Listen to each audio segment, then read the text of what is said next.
తెలంగాణ వచ్చిన తర్వాత ముఖ్యమంత్రి కేసీఆర్ ఎంత నిర్లక్ష్యం వహించిందంటే అనేక రకాలైనటువంటి విషయాలు మేము ప్రభుత్వం దృష్టికి తీసుకొని పోవాలనుకున్నా కనీసం అపాయింట్మెంట్ ఇవ్వలేదండి. 10 ఏళ్ళుగా మేము మంత్రులకు చెప్పినాం, కనీసం సమీక్ష నిర్వహించుకుంటామే, కొన్ని ముఖ్యమంత్రి స్థాయిలో తీసుకుపోవాల్సినటువంటి విషయాలు ఉన్నాయి, మేము మాట్లాడతామంటే మేము పెట్టినటువంటి అపాయింట్మెంట్ లెటర్లకు కానీ మేము చేసిన రిక్వెస్ట్లకు కానీ రిప్లై లేదు, ఆ స్పందన లేదు. పైపెచ్చు కుట్రలు చేసిండ్రు గణేష్ ఉత్సవాలను ఆపాలని. కోర్టు తీర్పు మనం చూసినాం. కోర్టు తీర్పు ఆ రకంగా రావడానికి ప్రభుత్వం ప్రాపర్ రిప్రజెంటేషన్ చేయకపోవడం వల్ల ఉన్న వాస్తవ విషయాలు హైకోర్టు ముందు కానీ సుప్రీంకోర్టు ముందు కానీ చెప్పలే. ఒక అడ్వకేట్ జనరల్ పోయి కూడా రిప్రజెంట్ చేయలే. కేవలం ఒక జూనియర్ అడ్వకేట్లను పంపి చేతులు దులుపుకున్నారు. ఆ రకమైనటువంటి ఆంక్షలు రావాలని వాళ్ళు దారుసలాం ఏజెండా కోరుకున్నటువంటి విధంగా ఆ ఆంక్షలు వచ్చే విధంగా కోర్టు ఏం చేస్తుందండి? తన ముందు ఉన్నటువంటి పేపర్లు పరిశీలిస్తుంది. ఏది వాస్తవం, ఏది అవాస్తవం, ఏది ప్రచారము, ఏది అబద్ధము, ప్రాక్టికల్గా జరుగుతుంది ఏంది చెప్పాలా, ప్రభుత్వం చెప్పాలా, ప్రభుత్వం ప్రాపర్గా చెప్పాలా. కోర్టు ఆంక్షలు వచ్చినాయి. గత సంవత్సరం వాటి పేరు మీద నిమజ్జనోత్సవాన్ని ఆపాలని చూసిండ్రు. మేము దానికి కూడా చెప్పినాం, మేము అవసరం అనుకుంటే శాసనోల్లంఘన చేస్తాం. గాంధీ మార్గం అంతే. ఈ దేశాన్ని రక్షించుకోవడానికి, ఈ సంస్కృతిని రక్షించుకోవడానికి అవసరం అనుకుంటే గాంధీ కూడా శాసనోల్లంఘన చేసిండు. కాబట్టి రౌలత్ చట్టాన్ని వ్యతిరేకించలేదా? ఉప్పు సత్యాగ్రహం చేయలేదా గాంధీజీ? ఉప్పు మీద పన్నేస్తే. కాబట్టి శాసనోల్లంఘన చేస్తామని చెప్పినాం, మా హక్కును మేము కాపాడుకున్నాం. కానీ దీర్ఘకాలికంగా కూడా దీనికి ఒక పరిష్కారం చూపెట్టాలి. చట్ట ప్రకారంగా ఉన్నటువంటి అవరోధాలు తొలగిపోవాలి. మళ్ళీ మొన్న మరిచెన్నారెడ్డి హాల్ లోపల మాతోటి మంత్రులు, ఇన్ఛార్జి మంత్రులు మినిస్టర్కి పిలిచినప్పుడు చెప్పినాం, గతంలో ఏ ఆనవాయితీ ఉండేది, తెలంగాణ వచ్చిన తర్వాత కేసీఆర్ వ్యవహరించినటువంటి తీరు, కేటీఆర్ వ్యవహరించినటువంటి తీరు, ఇప్పుడు మీ ప్రభుత్వం ముఖ్యమంత్రి గారి సమక్షం లోపల రివ్యూ జరగాలని చెప్పినాం. సానుకూలంగా స్పందించింది ప్రభుత్వం. ముఖ్యమంత్రి గారు మొన్న మీటింగ్ పిలిచిండ్రు.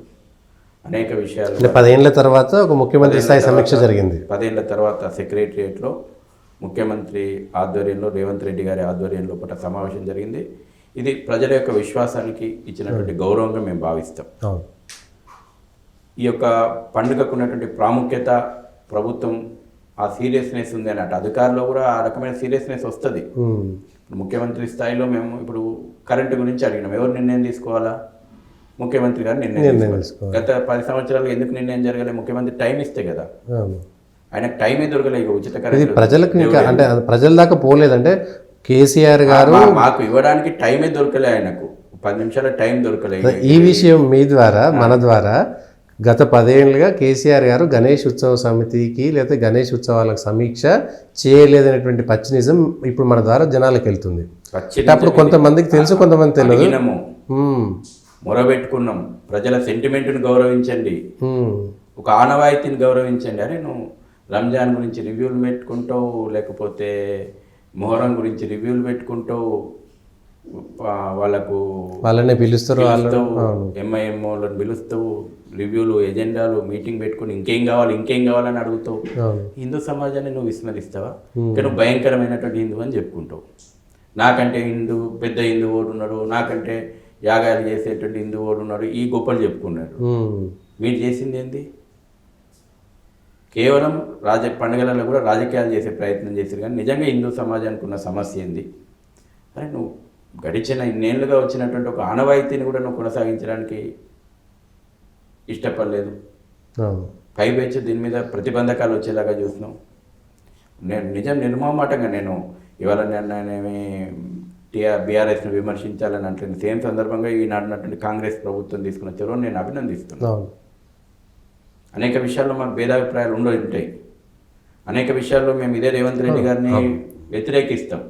కానీ నేను ఈ విషయంలో రేవంత్ రెడ్డి గారిని అభినందిస్తున్నా. మేము చెప్పిన ప్రతి అంశాన్ని సానుకూలంగా విన్నాడు.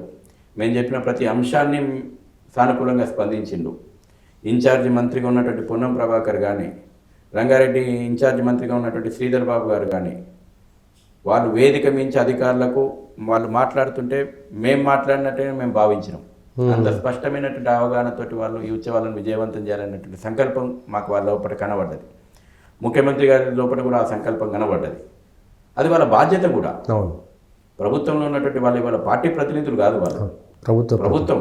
ఇవాళ మా ముఖ్యమంత్రి ఎవరంటే కాంగ్రెస్కో ముఖ్యమంత్రి, బీజేపీకో ముఖ్యమంత్రి, బీఆర్ఎస్కో ముఖ్యమంత్రి ఉన్నాడు, తెలంగాణ ప్రజలకు ముఖ్యమంత్రి ఉన్నాడు, తెలంగాణ 4.5 కోట్ల మందికి ముఖ్యమంత్రి.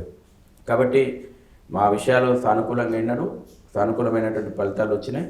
మేము కూడా ప్రభుత్వంతో సమన్వయం చేసుకుంటూ హిందూ సమాజాన్ని సంఘటితం చేసేటువంటి పనులు ఉంటాం. ఆ రకమైనటువంటి ప్రయత్నం ముందుకు పోతుంది.